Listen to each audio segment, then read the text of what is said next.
Hi guys, welcome to our channel day with mom. எங்கள் சேனலை தான் ஃபஸ்ட் டைம் பார்க்குறீங்கன்னா லைக் பண்ணுங்கள், ஷேர் பண்ணுங்கள், முக்கியமாக சப்ஸ்கிரைப் பண்ணிக்கோங்க. இன்றைக்கி வீடியோவில் என்ன பார்க்க போகிறோன்னா தேவ்குட்டியோட அப்டேட். அதாவது ஹாஸ்பிட்டலுக்காக அலைஞ்சிட்டு இருக்கோம். ரொம்ப கஷ்டமாக இருக்குது. எப்படா அது முடியும், எப்படா இந்த பிரச்சனை முடியும் அப்படின்ற மாதிரி இருக்குது. ஏன்னா ஒரு மாதமாக ஹாஸ்பிட்டலுக்கு தான் நாங்கள் அலைஞ்சிட்ருக்கோம். ஒரே ஹாஸ்பிட்டலுக்காக அலைஞ்சிட்டு இருக்கிறதுனால ரொம்ப அப்செட்டாக இருக்காரு, ரொம்ப கோவப்படுறாரு, டென்ஷன் ஆகுறாரு. நாங்களும் எங்கெல்லாமோ கூப்பிட்டு போய் பார்த்துட்டோம். அதாவது ஹாஸ்பிட்டலுக்கு மட்டும் போக மாட்டோம். வர வழியில் ஏதாச்சும் வாங்கி கொடுக்குறது, பிரியாணி வாங்கி கொடுக்குறது. இப்போ ஹாஸ்பிட்டல் ஜாலியாக கிளம்பிடுறாரு. ஏன்னா நம்ம பிரியாணி வாங்கி கொடுத்துட்றோம்ல. அப்போ போதுண்டா, அந்த பிரியாணிக்காகவே நம்ம என்னன்னாலும் தாங்கிக்கலாம்டா. ஹாஸ்பிட்டலாவது, மருந்தாவது, ஊசியாவது, மாத்திரையாவது அப்படின்னு இவர் கிளம்பிடுறாரு. ஜாலியாக கிளம்பிடுறாரு. பட் போகும்போது கொஞ்சம் கிளம்பும்போது அப்செட்டாக இருப்பான். கிளம்பும்போது ஜாலியாக கிளம்பிடுவான். ஹாஸ்பிட்டலில் பார்த்து கொஞ்சம் அப்படியே அப்செட்டாக இருப்பான். அதுக்கப்புறம் பிரியாணி வாங்கி தருவாங்கல்ல அப்படின்ற மைண்ட் செட்டுக்கு வந்துடுவான். ஜாலியாகிடும். ஒரு நாள் வாங்கி கொடுக்க மாட்டேன்ட்டாங்க அவங்க அப்பா. எப்போ பார்த்தாலும் நான் ஃபஸ்ட்டே சொன்னேன், வாங்கி கொடுத்து பழக்காதீங்க, அப்போ இதே பழக்கம் வந்துடும். நீங்கள் எப்போ வெளியே போனாலும் பிரியாணினா பட் அதே மைண்ட் செட்லேயே இருப்பான். அது நல்லதில்லை. எனக்கோ ஒரு நாள் ஓகே அவன் அப்செட்டாக இருக்கான் அப்படின்னு சொல்லிட்டு நம்ம வாங்கி கொடுக்கறது வேற. ஒயாமல் நம்ம டெய்லி, ஏன்னா ஒரு மாசமாக அலைஞ்சிட்டு இருக்கோம். ஏன்னா இது இன்னும் முடியலை, இன்னும் நான் ஸ்டாப்பாக போயிட்டே இருக்கு. எப்படா முடியும் அப்படின்னு இருக்கு. ஸோ அதே பழக்கம் வந்துடக்கூடாதுல்ல, அதனால சொல்லுவேன். ஆனாலும் அவங்க அப்பா கேட்க மாட்டாங்க. அவங்க கேட்குறோம்ல, அவன் பாவம் குழந்தை அப்படி இப்படின்னு சொல்லிட்டு அவர் வாங்கி கொடுத்துட்டு இருப்பாரு. பட் நடுவில் ஒரு நாள் நான் வாங்கி கொடுக்க சொன்னேன். கரெக்டாக அவருக்கு எப்போ தெரியுமா வாங்கி கொடுக்குறாரு? ஒன்று அன்னைக்கு செவ்வாய்க்கிழமையாக இருக்கும், இல்லை வெள்ளிக்கிழமையாக இருக்கும், இல்லை அமாவாசையாக இருக்கும். அதாவது அந்த என்னைக்கு வாங்கக்கூடாதோ அன்னைக்கு வாங்கி கொடுப்பாரு அவனுக்கு. எனக்கு அது பிடிக்கவே பிடிக்காது, எங்கள் அத்தைக்கும் பிடிக்காது. அது என்ன அப்போ அந்த டைமில் வாங்கி கொடுத்துட்டு இருக்கீங்க, மற்ற நாள் ஏதாவது வாங்கி கொடுக்க வேண்டியதுனா. இன்னொரு நாள் வீட்டில் சாப்பாடு ரொம்ப சிம்பிளாக தான் பண்ணியிருப்போம். ரசம் இருந்திருக்கும், நார்மலாக ரசம் மட்டும் போட்டு வச்சு முடிச்சிருப்போம். ஸோ அன்னைக்கு வாங்கி கொடுங்க, அன்னைக்கு நீங்களும் சேர்ந்து சாப்பிடுங்க அப்படின்னா அன்னைக்கு சொல்வார், ஒயாம என்ன வாங்கி கொடுக்க சொல்றியோ அப்படின்பாரு. என்னப்பா இது நியாயம்? இதைத்தானே நாங்கள் முதல்ல சொன்னோம். நாங்கள் சொன்னால் குத்தமா தெரியுது, அவங்களுக்கு வந்தா ரத்தம், நமக்கு வந்தா தக்காளி சட்னியா அப்படின்னு ஒரே வாக்குவாதம் தான் போய்கிட்டு இருந்துச்சு. ஒரு மாசமா எனக்கும் அவங்களுக்கும் கொஞ்சம் கிளாஷ் ஆகிட்டு இருந்துச்சு. அப்புறம் ஒரே அலைச்சல், அப்செட். ஐயோ ரொம்ப டயர்ட் ஆயிடுச்சு ஃப்ரெண்ட்ஸ். தேவகுட்டி இங்கே உட்காரு. ஸோ நேராக நம்ம ஃபேஸ் டு ஃபேஸ் பேசணும். உங்களை எல்லாத்தையும் ரொம்ப நாள் ஆச்சு நம்ம இந்த மாதிரி வீடியோ போட்டு அப்படின்னு வர எனக்கு கவலையாக இருந்துச்சு. நம்ம தேவகுட்டியை வர காட்டணும். இங்கே வாமா, பார்க்கணும்ல உன்னை, தங்க குட்டிய. தங்க குட்டி தான் அது, செல்ல குட்டில அது. தேவகுட்டி அங்கே பாரு. ஹாய் சொல்லு, எல்லாருக்கும் ஹாய் சொல்லிடலாமா? Hi hi hi. அப்புறம் இப்போ என்ன அப்டேட்? இப்போ என்ன ஆக்சுவலி இந்த ஒரே ஒரு டிசபிலிட்டி சர்டிஃபிகேட்காக நாங்கள் படாத பாடுபட்டுக்கிட்டு இருக்கோம். இன்னும் என்னெல்லாம் பட வேண்டியிருக்குன்னு எனக்கு தெரியவே இல்லை.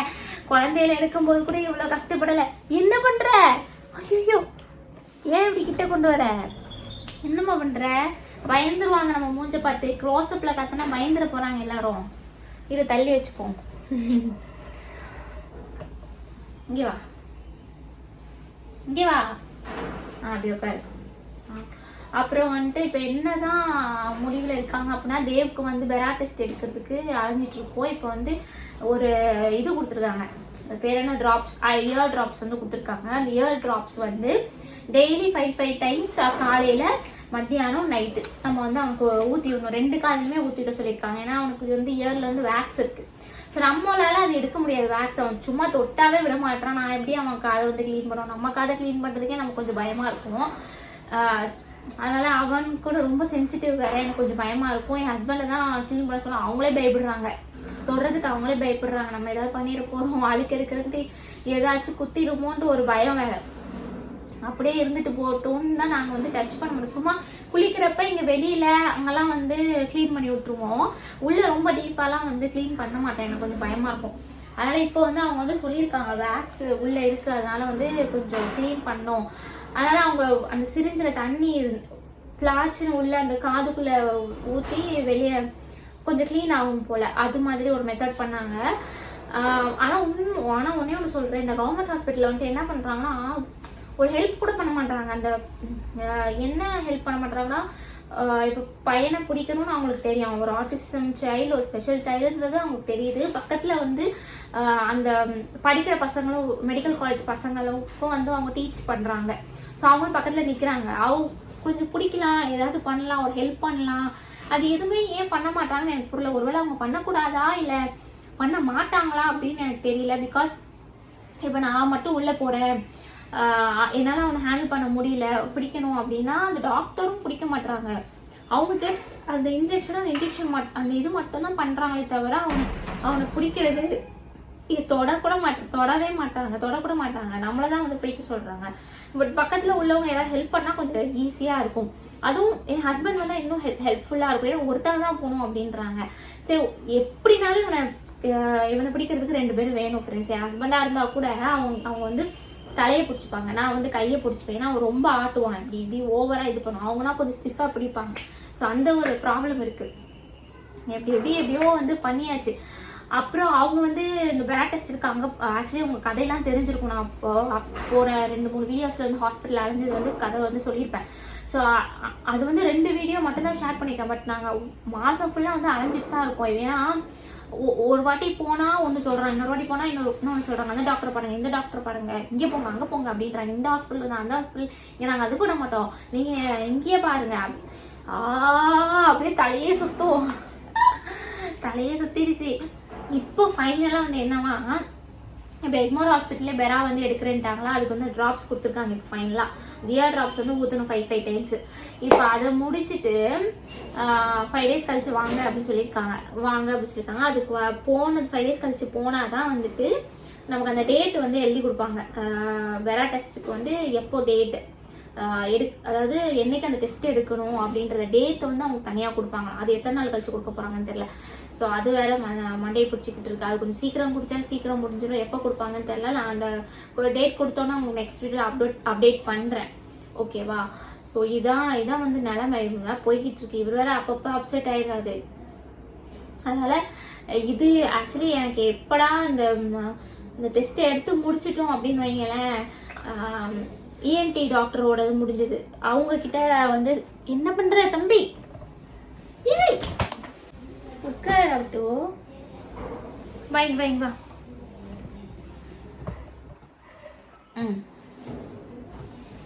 என்னாச்சு?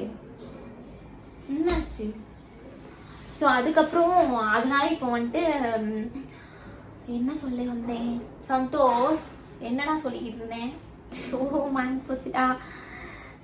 ஆக்சுவலி இப்போ அந்த பெரா டெஸ்ட் எடுத்துட்டோம். என்னது, அதாவது எடுக்கிறதுக்கு வந்து ஒரு மருந்து எழுதி தரேன்னு சொல்லிட்டாங்க. அவனை வந்து தூங்க வச்சு தான் அந்த டெஸ்ட் எடுக்க முடியும் அப்படின்ட்டாங்க. தூங்க வைக்கிறதுக்கு அது என்ன மருந்துனா பெடிக்யூரல் அப்படின்னு ஒன்று எழுதி கொடுத்தாங்க. ஆக்சுவலி அது வந்து அவங்க குழந்தையா இருக்கும்போதே அந்த மருந்து தான் கொடுத்தோம். ஒரு 1.5 வயசுல அந்த பெரா டெஸ்ட் ஆல்ரெடி எடுத்திருக்கோம். பட் எனக்கு ஞாபகம் இல்லை அது எப்படி எடுத்து. பட் தூங்க வச்சதுலாம் ஞாபகம் இருக்கு. பட் அந்த ப்ராசஸ் எப்படின்னு எனக்கு மறந்து போச்சு. அப்போவே ரொம்ப ரொம்ப கஷ்டப்பட்டு தூங்க வச்சேன். நான் ஒரு பக்கம் தூங்க வைக்கிறேன், எங்கள் அத்தை ஒரு பக்கம் தூங்க வைக்கிறாங்க. அவன் தூங்கவே மாட்டேன்றான். ஒரு பாட்டில் அப்போவே வந்து ஒரு பாட்டில் பத்தலான்னா அவங்க வந்து 5 ml தான் கொடுக்கணும் அப்படின்னு சொன்னாங்க. 5 ml தான் கொடுக்கணும் அப்படின்னு சொல்லிட்டு இருக்காங்க. தேவகுட்டி எனக்கு கழுத்து வலி. தேவகுட்டி இப்பயே பார்த்துட்டு இருந்தா, வெயிட் பண்ணு. அதுக்கப்புறம் அந்த மருந்து வந்துட்டு நான் சொன்னேன் அவங்க கிட்ட, மேம் இது வந்து நீங்கள் சின்ன வயசுல வந்து இதே மருந்து தான் வந்து இதே மாதிரி தான் ப்ரிஸ்கிரைப் பண்ணாங்க. அப்போவே வந்து தூங்க வைக்கிறது ரொம்ப கஷ்டமாச்சு. இப்போ வந்து தூங்கவே மாட்டான். அவன் நார்மலாக தூங்க மாட்டான். வெளியிடங்களுக்கு போனால் சுத்தமாக படுக்க கூட மாட்டான். நாங்கள் ஊருக்கு கூட போயிருந்தோம் தெரியுமா ஃப்ரெண்ட்ஸ், திருவிழா, அது என்னது கோயில் திருவிழாக்கு போயிருந்தோமா, கோயில் கொடைக்கு போயிருந்தோமா. அப்போ அந்த கோயில் கோயிலில் தூங்கவே இல்லை, ஒரு சொட்டு கூட தூங்கலை. நாங்கள் கூட படுத்து தூங்கிட்டா அவன் அந்த சேரில் உட்காந்தே தான் இருந்தான். அந்த நைட்டு ஃபுல்லாக தூங்கவே இல்லை, வெளியிடம் அப்படின்னு சொல்லிட்டு. இப்போ அந்த ஹாஸ்பிட்டலில் அவங்க படுப்பானா, அங்கே நாங்கள் ட்ரை பண்ணோம், சும்மா வந்து படு அப்படின்னா படுக்கவே மாட்டேன்ட்டான். அந்த பெட்டில் சேரில் சும்மா படுனாலும் அவன் படுக்க மாட்டேன்றான். ஸோ இப்படி இருக்கவனை எப்படி நான் படுக்க வச்சு எப்படி நான் தூங்க வைப்பேனே எனக்கு தெரியவே இல்லை. எனக்கு அன்னைக்கு நினச்சாலே கொஞ்சம் பயமாக இருக்குது. பட் நான் அவங்ககிட்ட சொல்லிட்டேன், இந்த மாதிரி வேறு மருந்து ப்ரிஸ்கிரைப் பண்ணுங்க அப்படின்னு நான் சொன்னேன். அப்போ நீங்கள் நெக்ஸ்ட் டே வாங்க, ஒரு 2 days கழிச்சு வாங்க அப்படின்னு சொன்னாங்க. 2 days கழிச்சுனா சீஃப் டாக்டரை பார்க்கலாம் அப்படின்னு சொன்னாங்க. சரி, அதுக்கு கிளம்பிட்டு திரும்ப அடுத்த 2 days கழிச்சு மறுபடியும் போனோம். அவங்க என்ன சொல்கிறாங்க அப்படி கேட்டு வந்துடலான்ட்டு. அதுக்கு போனப்போ அவங்க சொன்னாங்க, அவங்க எல்லா இதுவும் ஃபஸ்ட்லேருந்து கேட்குறாங்க டாக்டர் எல்லாத்தையும் நான் சொல்கிறேன். இது மாதிரி அவன் தூங்க மாட்டான், படுக்க மாட்டான், அவனுக்கு புரியாது, இது பண்ண மாட்டான் அப்படின்னு. அப்போனா என்ன பண்ணலாம், அவங்க ஃபர்ஸ்ட் வந்து 5 ml அப்படின்னு எழுதியிருந்தாங்க. 5 ml கொடுத்தா தூங்குவான் அப்படின்ட்டு. செகண்ட் வந்து இப்போ என்ன பெருசாக இப்போ வந்து என்ன சொல்கிறாங்க 7.5 ml கொடுங்க அப்படின்னு சொல்லி. சத்தியமாக நான் சொல்கிறேன், அவனுக்கு பத்தாது, அவன் தூங்கவே மாட்டான். அதான் நடக்க போகுதுன்னு நினைக்கிறேன். நான் என்ன பண்ண போகிறேன் எனக்கே தெரியல. நான் வெளியில் வந்துட்டு தேவ் பக்கத்தில் இன்னொரு குட்டி பையன் வந்து செக்கப்புக்கு இருக்கான். ஸோ அவங்க வந்து சொன்னாங்க, அவங்க வந்து பேசிகிட்டு இருக்காங்க. அவனுக்கு வந்து அந்த சின்ன பையன் அவனுக்கு வந்து ஒரு 6 வயசு இருக்கும். அவனுக்கும் அதே மருந்து தான் வந்து ப்ரிஸ்கிரைப் பண்ணியிருக்கான். அவனுக்கும் அந்த டெஸ்ட் எடுக்கணும். அவனுக்கு அந்த ஒரு பாட்டிலே பத்தலையா. அவன் சின்ன பையன், அவனுக்கே ஒரு பாட்டில் பத்தலை. பட் இவனுக்கு 3-4-5 பாட்டில் ஊற்றணும் அந்த மருந்தை. நான் சொன்னேன் சப்போஸ் வேறு ஏதாவது அனஸ்தீஷியா மயக்க மருந்து அந்த மாதிரி கொடுத்தாதான் எடுக்க முடியுமோ அப்படின்னு எனக்கு தோணிக்கிட்டே இருக்கு இன்னும் இப்போ வரைக்கும். பட் நாங்கள் சொல்லலை. பட் சொன்னால் தப்பாயிரும். நீ டாக்டரா நான் டாக்டரான்னு கேட்பாங்க. ஏன்னா அது நம்ம சொல்கிறதுக்கு நம்மளுக்கு தகுதி கிடையாது. நம்ம சும்மா சொல்லிடுவோம் இந்த மாதிரி மயக்க மருந்தாவது கொடுத்து எடுங்க அப்படின்ட்டு. பட் ஆக்சுவலி டாக்டர் ரூல்ஸு அந்த ஹாஸ்பிட்டலுக்கு ரூல்ஸ் இருக்குது, எல்லாம் ப்ரொசீஜருக்குன்னு இருக்குது. பட் தெரியாமல் பேசக்கூடாது. பட் அவன் எனக்கு தெரியல ஃப்ரெண்ட்ஸ். அவன் எப்படியாவது தூங்கிடணும் அப்படின்னு நீங்கள் வேண்டிக்கோங்க. நான் கண்டிப்பாக டேட் அவங்க கரெக்ட் சொல்லிட்டாங்கன்னா நான் உங்களுக்கு அடுத்து வந்து அப்டேட் பண்ணுறேன். இன்றைக்கி அந்த டேட் அந்த டெஸ்ட் வந்து என்றைக்கு எடுக்கிறாங்கன்ட்டு அன்றைக்கி வந்து எனக்காக வேண்டிக்கோங்க. எனக்கு வந்து தேவக்குட்டிக்காகவும் அவன் வந்து தூங்கிடணும், அந்த மருந்து கொடுத்தோன்னே தூங்கிடணும். அப்போ தான் அந்த டெஸ்ட்டே எடுக்க முடியும்.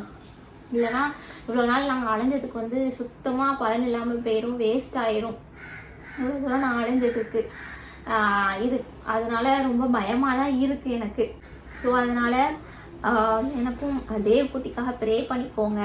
நல்லபடியாக அந்த டெஸ்ட்டு வந்து முடியணும். ஏன்னா அது எடுத்ததுக்கப்புறம் தான் ரிப்போர்ட் வந்ததுக்கப்புறம் தான் அவனுக்கு என்ன உண்மையிலேயே அவனுக்கு காது கேட்கல அப்படின்றத அவங்க சைன் போட்டு சீல் போட்டு கொடுப்பாங்க.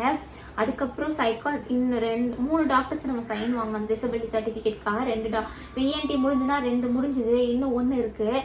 ஸோ அதுவும் அவங்க சைன் வாங்குறதுக்கு என்னெல்லாம் அலைய போகிறோமோ தெரியல. அது முடிச்சதுக்கப்புறம் தான் எங்களுக்கு அது அப்டேட்டே ஆகும், அந்த புக் அப்டேட் ஆகும். அந்த புக்கை வச்சுட்டு தான் நாங்கள் போய் யூடிஐடிஐ கார்டு யூனிவர்சல் கார்டு வந்து அப்ளை பண்ணணும். இவ்வளோ இருக்குது ஃப்ரெண்ட்ஸ், மைண்டில் இவ்வளோ வேலைகள் இருக்குது. என்னடா அப்படியே எனக்கு கிருகிருன்னு தலை சுற்றுது. இதில் வேற அவரும் என்னை விட வந்து என்னோட ஹஸ்பண்ட் ரொம்ப பாவம். ஏன்னா அவங்க வந்து வேலையை விட்டுட்டு இவ்வளோ தூரம் அலையிறாங்க எங்களுக்காக, தேவக்குட்டிக்காக வந்து அவ்வளோ அலையிறாங்க. இதுவே வந்து வேறு ஏதாவது அவங்க ஆஃபீஸ் வேலையாக இருந்தால் ரொம்ப கஷ்டம். லீவ் கொடுக்க மாட்டாங்க எதுவும். அவங்க ஹஸ்பண்ட் என்ன ஆக்கியூபேஷன் கேட்டுக்கிட்டே இருக்காங்க. நான் ஆல்ரெடி பதில் சொல்லிட்டேன். அவங்க வந்து நிறைய சாக்ரிஃபைஸ் பண்ணியிருக்காங்க தேவக்குட்டிக்காக. ஏன் அப்படி சொல்கிறேன்னா அவங்களோட வேலையே விட்டுருக்காங்க. அவங்களுக்கு நிறைய ஆப்பர்ச்சுனிட்டிஸ் வந்துச்சு. நிறைய எம்என்சி கம்பெனி, அப்புறம் ஃபாரின் கம்பெனிஸ், அப்புறம் எல்லாம் ஆப்பர்ச்சுனிட்டி வந்துச்சு. தேவக்குட்டிக்காக அவங்க போவே இல்லை. ஏன்னா அவனை பார்த்துக்கணும், அவனை வந்து ஃபிசியோதெரப்பி கூட்டு போட்டுக்காக அவங்க வந்து எல்லாமே அவங்க லைஃபே வந்து அவங்க சாக்ரிஃபைஸ் பண்ணியிருக்காங்க. ஒரு அம்மா தான் சாக்ரிஃபைஸ் பண்ணியிருக்காங்கன்னு கிடையாது. அம்மா தான் பிள்ளைக்காக லைஃப் சாக்ரிஃபைஸ் பண்ணுறோம் அப்படின்னு கிடையாது. அப்பாவும் சேர்ந்து தான் சாக்ரிஃபைஸ் பண்ணுறாரு. அந்த அப்பாவோட இது வந்து ரொம்ப அதிகம் அம்மாவை விட. அம்மா படுற கஷ்டத்தை விட அப்பாவோட கஷ்டம் வந்து ரொம்ப பெருசு. அண்ட் அவங்களோட பங்களிப்பு ரொம்ப பெருசு. ஆனால் அது வெளியே தெரியாது, வெளியே காட்டிக்க மாட்டாங்க. இதுவே தேவ் நல்லா இருந்திருந்தான், அவனுக்கு எந்த பிரச்சனையும் இல்லாமல் இருந்திருந்துன்னா கண்டிப்பாக அவர் வந்து ஒரு பெரிய ஆஃபீஸில் வேலை பார்த்துருப்பாரு, பெரிய எம்என்சி கம்பெனிக்கு போயிருப்பாரு, ஃபாரின் போயிருப்பாரு, நிறைய சம்பாதிச்சிருப்பாரு, எங்களை இன்னும் நல்லா பார்த்துருப்பாரு. ஆனால் அந்த ஆப்பர்ச்சுனிட்டி வந்து எல்லாமே போச்சு. அந்த ஏன்னா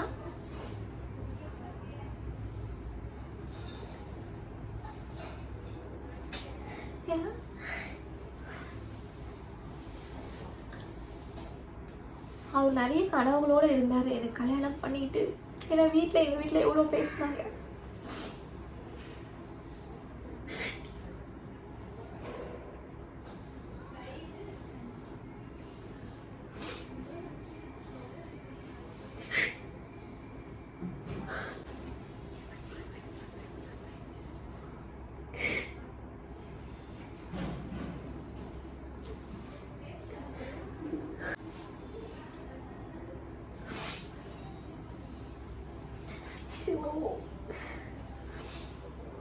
சாரி சாரி சாரி